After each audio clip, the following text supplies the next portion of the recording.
Hi, I'm Steve Guttormson with PioneerCare. People often ask, how has it been to live and work in residential settings like PioneerCare Center, Pioneer Cottages, and Pioneer Pointe in the midst of a pandemic?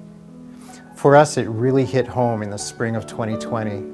Before that, we felt we were watching the coronavirus threat from afar. It soon became a question of not if it affected us directly, but when.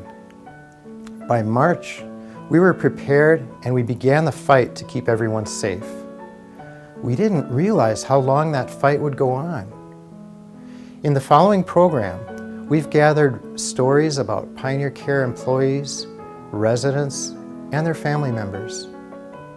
I have no doubt you will find them informative, powerful, and hopefully inspiring. Please take a moment now to watch. Prior to the pandemic, as the staff development coordinator and infection control nurse, I worked with onboarding employees, training them and providing lots of education. As the pandemic went on, I began training and educating solely on infection control and infection prevention and control measures for preventing COVID-19.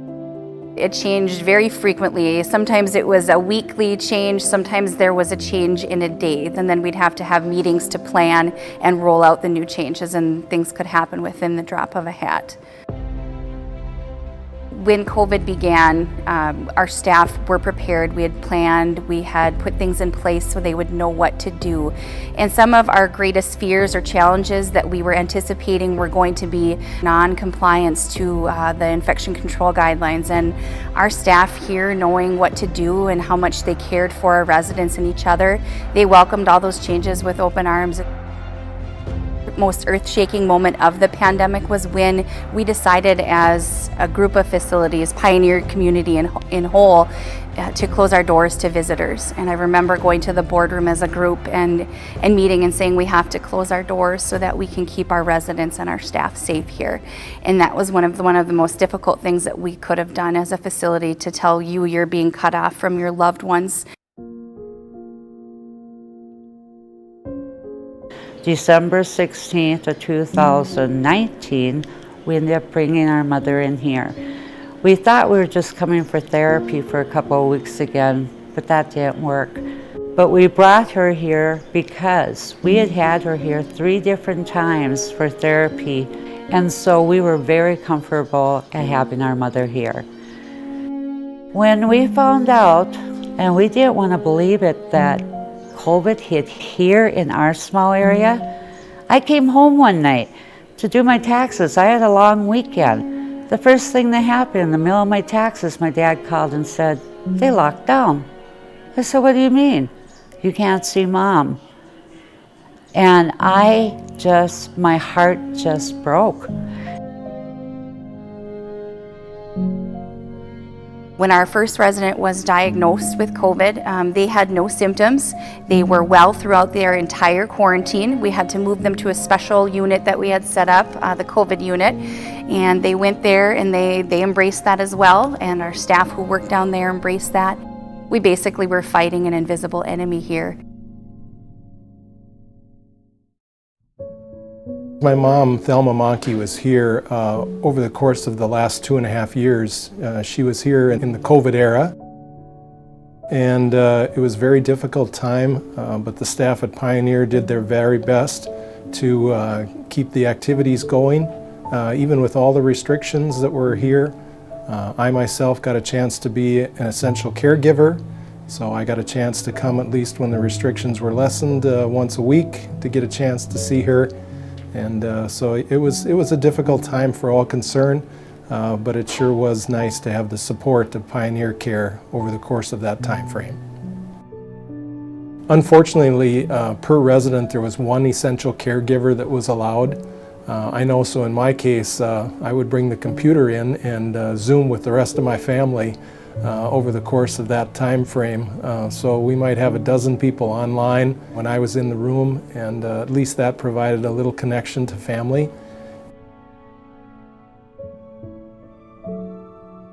My dad started being sick and we didn't understand, and he started losing his mind. and I was taking care of them at home. My sister was here at work, being in with my mother, and I told my sister, I gotta get in there. We gotta figure something out. We wound up on the computer. We went up and looked at the jobs they had opened up for screeners. I don't know where I was on the list, but I'll tell you one thing, I've never been hired on a phone. And I said, I'll work anything you want so I can see my mother. Well, that was a godsend. We had angels on our shoulders. So now we're both in, and they worked with us, so we worked opposite weekends. So there was always someone in on Sunday with our mom. It was such a heartache for Dad. And so we kept on, and then lo and behold, my dad went down, and I had a horrible phone call, and I had to make a decision. We need to get him and Mom together, even if it's a short period of time. They did that. They moved my mother down to short stay and put her in a chair in my dad's room. They gave her everything she needed. They were there for her. Again, they bent over backwards for our family. They went through everything with us. I was working here full-time as an LPN and happened to get my RN, and I found out on Easter. And within 2 weeks, we started wearing masks. It wasn't a matter of if it'll happen, it was a matter of when. I was believing that it was more of an if thing, staying on the optimism side of things, not a matter of what are we gonna do when this happens. In the beginning of summer of 2020, our facility had their first exposure, and then it progressed from there, where we had staff members testing positive, and then we had a couple of residents start testing positive, and we were getting tested twice a week. I stopped counting after 60, and luckily I never got COVID, but I definitely saw the impact that it had. And we were wearing these gowns that looked like shower curtains, basically, but they protected us so that they didn't get sick, and if they were sick, we didn't get sick. So we were doing everything that we could to keep this virus under control.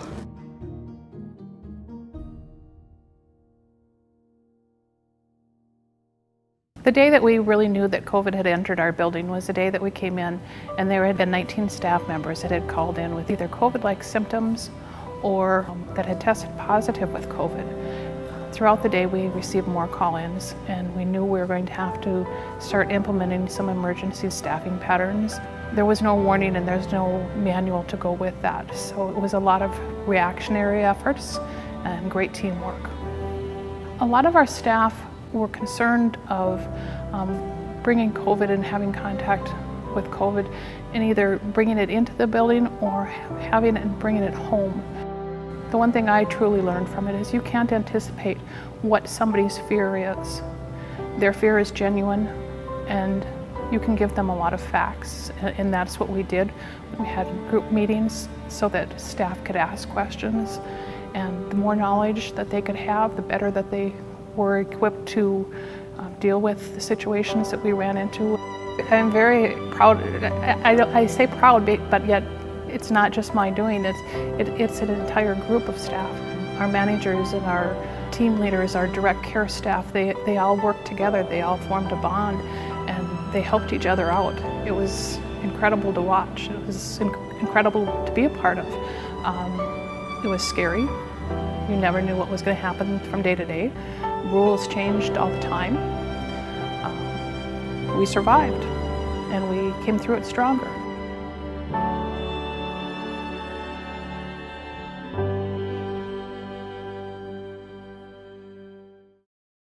During COVID, everybody kind of got deprived of things, you know. Can't see family, can't come out and socialize, can't come out to the dining room just to even have a simple meal. We had to wear masks, you had to wear the PPE, it's no fun.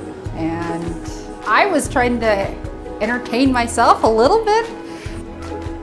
We were doing COVID tests every week, and pretty soon I'm like, I'm gonna go and dress up because all I get to do is wear scrubs kind of every day. So it was kind of, that's how I started. It was like, gonna dress up and I'm gonna pretend to have a COVID date with, the COVID testing. So I dressed up. Well, then after that, then I decided, well, I dressed up one time and then I'll dress up again. I had a crown, I had a sash I won, and I wore it one day. I was gonna be queen for a day. From there it was, what else can I challenge myself into? So just kept on going every week. The residents reacted with my costumes. They thought it was great. What are you today? Oh, I'm a superhero for the day. Oh, that's great. Or Rosie the Riveter, it was flu shot day, everybody's got to show off their Band-Aid. I get close with some of the residents and I just enjoy making them laugh and have that interaction with them.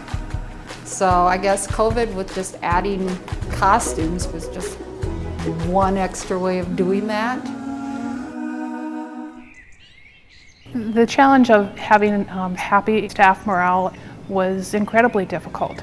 Some of the items that we did for our staff is during the summer months we were able to have some food trucks come in, staff come in on their day off just to participate in that. We had weekly testing, and in order to get staff accepting of having to come in on their day off or once or twice a week to do testing, we gave away gift cards. Always kept everything local so that we could support our local businesses as they were facing those challenges as well. When I came to Pioneer Care, I was familiar with the pandemic and all of the steps that needed to be taken within healthcare. The first thing I had to get used to was the meals. The meals were all being served to the tenants in their apartments. That was actually a really good thing for me because then I was one-on-one with new tenants that they were new to me, and it was a good way for me to get to know them and them to get to know me. At Pioneer Pointe, we did have the restrictions on for visitors, and because of that, we encouraged people to use the phone and use social media. We did do some activities, and people had to stay the 6 feet apart and wear a mask.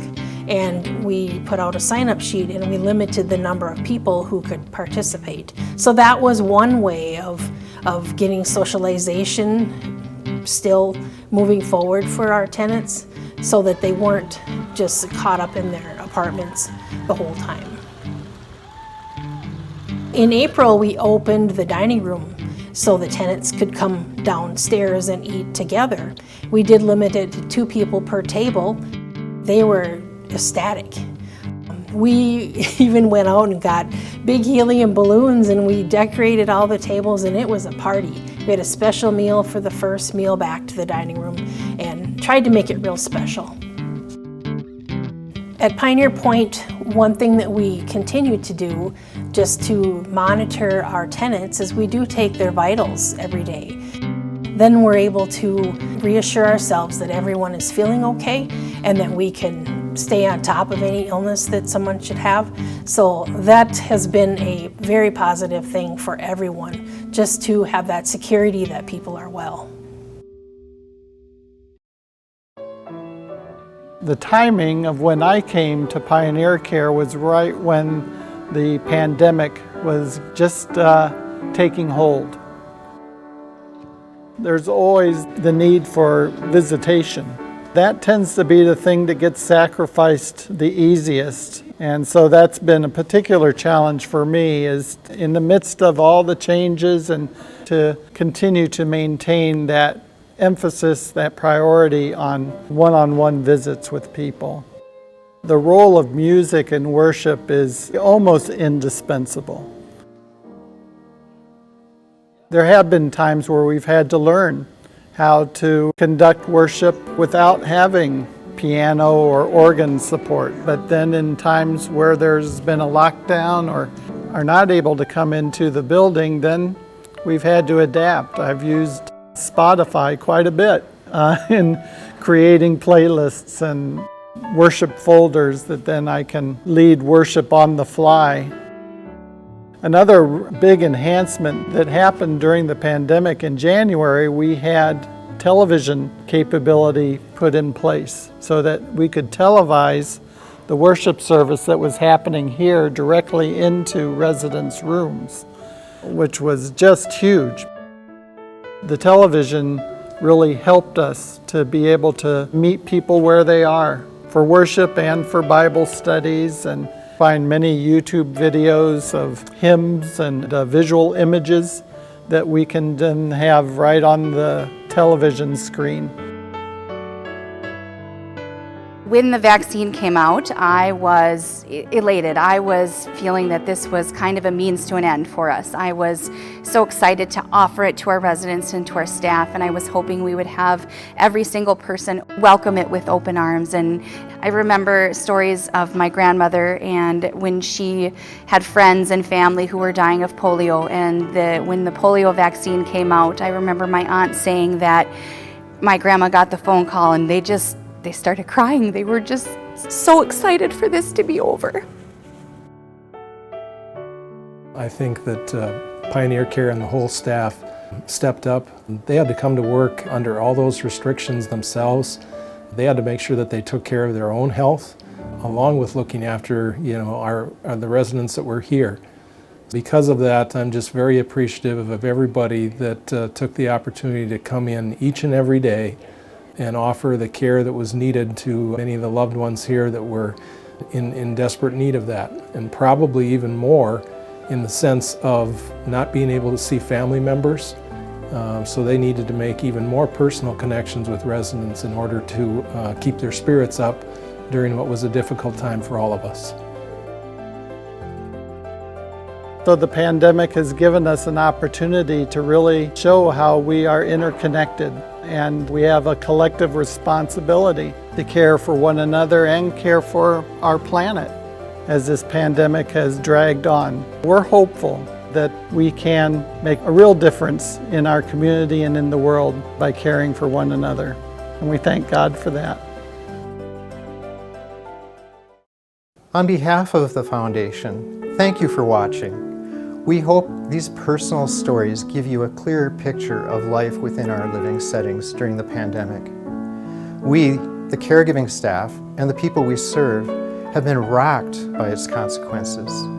Your support, especially in these extraordinary times, makes a real difference.